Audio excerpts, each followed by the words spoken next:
when Kingpin creates some chaos in the universe or dimension. Looking at the screen behind him, we can see some new universe are showing. Each circle are representing the all spider people. Also, the circles are included with the Earth name, which indicate the universes of all spider people. Earth 616 is the primary universe. Earth 1610 Miles Morales universe, that's the ultimate universe. Earth 14512 is a Japanese sci-fi inspired universe. In their Spider-Man is a mecha suit pilot girl, named Penny Parker. Earth 65 Spider-Gwen's dimension.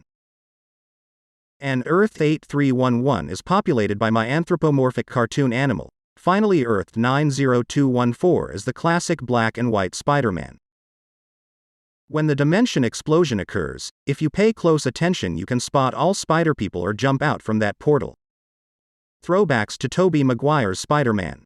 There's Spider-Man using webs to try to slow down a speeding train, having a date with Mary Jane spoiled by a car, and even an upside-down kiss. None of the scenes appear exactly as they happened in Raimi's movie, but they are clear nods all the same.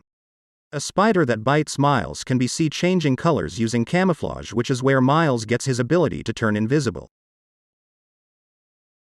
In the scene where we see Miles meeting his Uncle Aaron for the first time, he sends his uncle a text, and there we see Uncle Aaron has a picture of him with his brother in his locked screen. A similar picture is seen on Jefferson's phone when he reaches out trying to find Miles. This indicates that even though there's a distance between these two brothers, but deep down they do care about each other. After getting bitten by the spider the next morning, Miles walks by Gwen in the hallway. Now at this point of the movie we weren't sure whether this is Gwen Stacy or not. But this is later confirmed by a flashback from her perspective that this was indeed Gwen Stacy.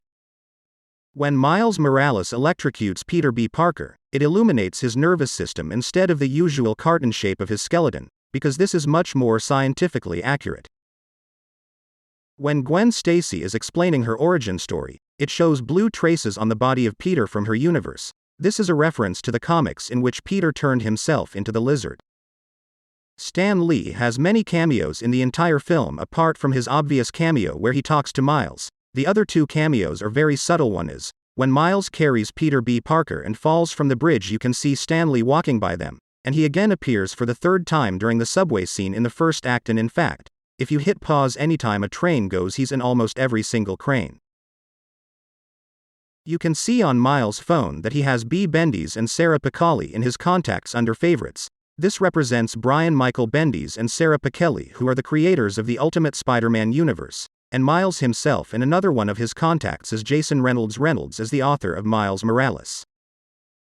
When Miles, Peter B. Parker and Gwen Stacy went to see the underground facility of Peter Parker, if you look carefully, one of the mannequins is empty, implying that the costume is already in use, which basically means the costume in which Peter Parker died was never returned.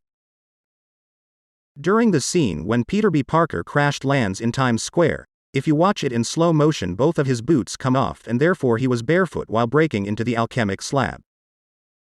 Miles breaks the glass of the skyscraper while jumping from it, meaning his hands were sticking to the glass, because he was scared, but despite his fear he took a leap of faith, just like the lesson Peter taught him earlier in the film. When will I know I'm ready? You won't. It's a leap of faith. At the end of the film, before the super collider explodes, when Miles closes the portal, if you pay close attention you can see the Flidsmed ref has made it into this universe. It should be noted that Cloudy with a Chance of Meatballs and Spider-Man Into the Spider-Verse were both distributed by Sony Pictures Animation. Just before meeting the other spider people, Miles's spider sense goes off a split second later than both Gwen and Peter. This indicates how Miles is yet to reach his maximum capability as this universe's Spider-Man. When Miles first encounters Peter Parker's suit on display, his reflection appears beneath the suit looking up towards the mask, but when he comes back at the end ready to take the leap of faith, his face lines up perfectly with the mask, implying within time he has grown himself into becoming Spider-Man.